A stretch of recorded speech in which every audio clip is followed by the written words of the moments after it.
Prior to the season, if you didn't buy into the magic of Real Madrid, that magnetism the club has to incredible stories and great feats within the game, then they certainly have done their best to change your mind during this edition of the Champions League. And if that was enough to keep us entertained, fascinated, and waiting with bated breath for the second leg of each round that Real has been involved in, then you can only imagine how players who are musing moves to the club will have felt about joining in on that magic. Hey there, I'm Adrian, and welcome to Rabona TV, your favorite football channel run entirely by just one Canadian man that has over 20 subscribers. A specific category, but I think I've got that one in the bag. In a recent podcast, shout out Unsackable Podcast that I'm a part of. Check us out. Give us a follow on the platform of your choice. But we got to talking about how Real Madrid constantly finds success, the role Ancelotti has played this season, and so much more. And it got my brain running and wanting to expand on that topic further. So today, let's look at how they have pivoted to a new way of building their squad, the most important elements, creating a winning mentality, and of course, why coaches like Ancelotti and Zidane are a perfect match for their experienced squads. And speaking of perfect matches, if you love football and being in the know, then OneFootball, our sponsors for today's video, are the perfect match for you. Click the link in the description for a free download of OneFootball on either iOS or Android. Open that sucker up and go ahead and follow your favorite players, clubs, and competitions, as well as those that you just want to keep tabs on, Covert special ops missions to keep an eye on the people of interest, the POIs, in your footballing life. Once you've done that, you'll get the latest breaking news sent straight to your phone and have a custom tailored feed of articles at your fingertips, plus match tickers to follow along when you can't catch the game, transfer trackers when you can't tell the real from the fake, and tons of highlights, interviews, and behind the scenes videos. So thanks again to OneFootball, and like I said, the link in the description gets you a free download, so what are you waiting for? The video to start? Well, it is right now actually, so hit that download button quick. There's been a bit of a shift in how Real Madrid does things. Sure, a club of Real stature will always be in for some of the top talents in the world, as their interest in Haaland was legitimate and the offer was at the same level as City's financially, but Haaland chose to go to Manchester City for personal reasons. Now they'll try again for Mbappe at the end of the season to convince him to ditch PSG for the club he has always dreamed of playing for. That will be an incredibly costly investment, but without a transfer fee attached to it. Because when you're a club like Real Madrid, others will fleece you and pump up the transfer price because A, they know you have the cash, and B, you have a history of ponying up the cash in the past. But when you are a successful club, you attract top players who want to be part of that process, to be part of making history. And Real have leveraged that to a great degree in the last few years. Antonio Rudiger is just the latest player who has been drawn to Real Madrid from Chelsea, choosing to run down his contract in order to get a hefty signing on fee, no doubt, and to join a historic club and attractive sporting project. Prior to him, it was David Alaba, who moved from Bayern to Real Madrid. And next up could be the aforementioned Kylian Mbappe. But they have also targeted top players that are in the final year of their contracts as well and will be sold at a discount, such as Toni Kroos for 24 million euros from Bayern and Courtois for 35 million euros from Chelsea. Bargains at those rates, given the players that they are. These more experienced players, ones that are proven winners at their previous clubs already and come equipped with a winning mentality, are a perfect addition to a squad that already knows exactly what it takes to be the best team in the world and are always there or thereabouts in the conversation over the last decade. In finances, the rich always get richer because they take their spare cash and are able to invest it into ways that will make them even more money. And the same goes in football, of course, but swap out cash for success, and the same rule applies. The big teams continue to win because they attract some of the top talent that wants to win with them, and the cycle continues. It would take some gross mismanagement to the level of what's happened at, Manchester United recently, Liverpool in the past, in order for Real Madrid to have a massive fall off and be seen as an unattractive option to football's top talents. It would take a lot for that to happen. The old ways were predictable from Real Madrid. Every year or two, a marquee big-name signing would join the club as their next big thing. Well, sometimes there were 2 or 3 massive signings in a single transfer window.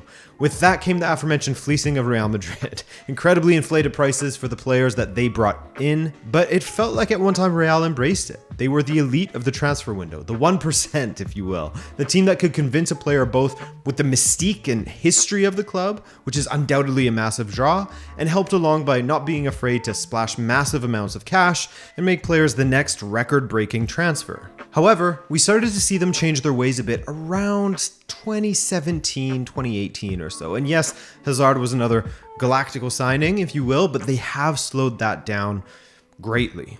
Instead, they are adopting a far more holistic approach to building their squad. Purchase players before they have a worldwide reputation as one of the best talents in their position. Vinicius, Rodrigo, Camavinga, all signed in their teens, all developing into great players in their own right, and they get the benefit of developing alongside some of the most talented and winningest players in the sport, players who have had ridiculous highs in their careers as well as major lows, players who know that the match isn't over until the final whistle is blown, that no scoreline is final until the entirety of the match has been played.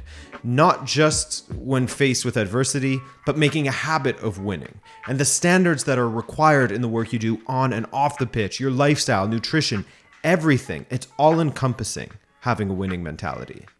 These young players are gifted with the technical ability, they have the foundations there already, but they have to learn and live and laugh. Live, laugh, learn, love, whatever that saying is. That's the Real Madrid key to success, is live, laugh, love. Mom's had it down from the beginning. Anyways, they have to learn firsthand by living through it. It's the only way to improve your mentality. And I know I always bang on about mentality, especially when it comes to winning and when you are in a tough place in a match, as Real have found themselves more often than they probably would have liked this season in tough places. But I cannot stress enough how important mentality is and how far a winning mentality can elevate a player and contribute to some of the magic we've seen from Real Madrid. This isn't something that you are just born with. You have to experience these moments and be guided through them by people who have been there before. In essence, you have to make it a habit. You have to experience it to know how to navigate it. And that's exactly what we discussed on the podcast recently that I mentioned before. It's all coming full circle. Let's listen to an excerpt. Manuel and Filippo will take the reins here as I came in after to talk about Ancelotti's coaching style, which we will get to in the final part of this video. But anyway, take it away, Manuel. There's this concept in North American sports that you should tank a season, right, to get a high draft pick. And you see it in hockey quite a bit where teams will tank late to get a draft pick. I always disdain that method because I'm a firm believer that success breeds success. You know, learning to win can only be achieved by winning. And Real Madrid are a great example of that. No one has won the Champions League more often. As you said, when you walk into that club, you understand what winning means. And I think it's a cultural thing that you have to learn. You have to learn to win a trophy. And Manchester City bought that success. And there's a great example, we're going to talk about that probably in a bit, with RB Leipzig once again failing at the semi-final of a European Cup competition as well. And you could maybe point at that as in a similar fashion. And I think success is something that gets bred through success. It's the only way. You can't manufacture it. It's something that you have to ingrain in your culture. No, that's 100% spot on. And we meant this is something where you sounded like a lot of the Brazilian friends I have in Brazil. That's something they've always said. And when Real Madrid beat Manchester City, I was talking to some friends texting, and they used this term there, which is, maybe Adrian will understand it in Portuguese. It says a camisa pesa, which means just that the weight of the jersey. It's just when it comes to that moment, the weight of Real Madrid's jersey just got them through against Manchester City, which is what they even call a smaller club. And we see that a lot in Brazil, right? When it goes on Flamengo against a lesser club, Flamengo finds a way to pull through. And sometimes they're playing worse, and it happens. And that's what we kind of saw. Real Madrid is built for these moments. Manchester City is not yet, right? Maybe never. Who knows? Never. Maybe never. PSG is another great example, right? Just not built for these moments. Doesn't matter who they sign. But yeah, I agree with that. And that's something that people talk about so much in Brazil. And they even talk about that in World Cups, right? When certain teams like Brazil, Germany, Italy, these teams, you don't want to play them in the World Cup. Even if they're struggling, you just don't want to play them because they find a way. It should also be said that Real Madrid can count themselves as very, very lucky that some of their senior members, namely Benzema and Modric, are still very much effective deep into their 30s. It could have gone in the other direction. That's not something that you can rely on or expect when you are signing a player. So for them to not only be effective, but still be at the top of the football world in their respective positions, that has aided Real Madrid greatly in their entire process. But hey, you need a bit of luck, and oftentimes you create your own luck through making good decisions.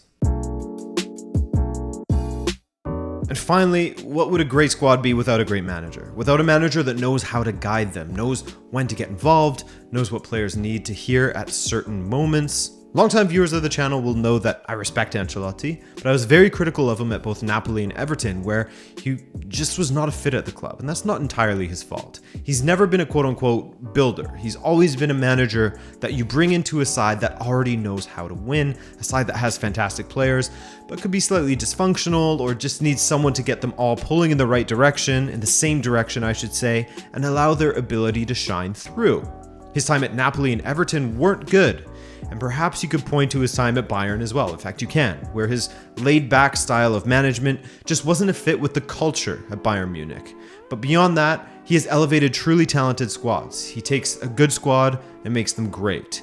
His 5 Champions League finals, a record number, are a testament to that. He's not so much a master tactician. He's more of a master manager.